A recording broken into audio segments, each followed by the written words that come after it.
उन्हाळ्यात कोणता आहार घ्यायचा याविषयी जाणून घेऊ। या दिवसांमध्ये फळांचा समावेश आपल्या आहारात करावा, कारण फळं हे कफकारक म्हणजे स्निग्धता वाढवणारे, ज्यात जलीय अंश आहे आणि पचनास हलके आहे। म्हणून पिकलेला आंबा, टरबूज, खरबूज, द्राक्ष याचे सेवन करावे।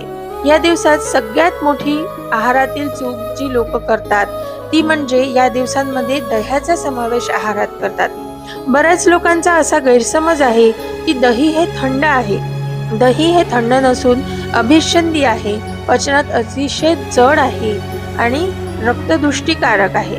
त्यामुळे त्वचेचे जे विकार असतात यामध्ये खूप वाढ होते आणि पचनाच्या समस्या उत्पन्न होतात। म्हणून दही आणि दह्यापासून बनलेले पदार्थ पूर्णतः वर्ज्य आहे।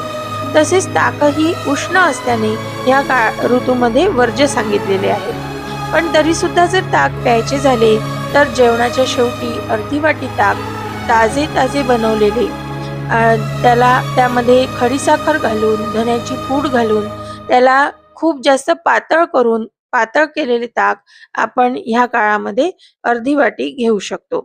आहाराचे पचन नीट होण्यासाठी ह्या काळामध्ये दिवास्वाप सांगितलेला आहे।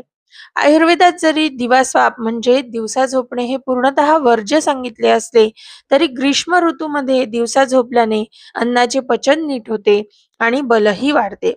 या सर्व आहार नियमांचे जर आपण पालन केले तर आहार हेच आपलं औषध बनून आपल्या आरोग्याचं रक्षण करते। म्हणून ऋतूनुसार आहार घ्या आणि आयुष्यभर निरोगी राहा।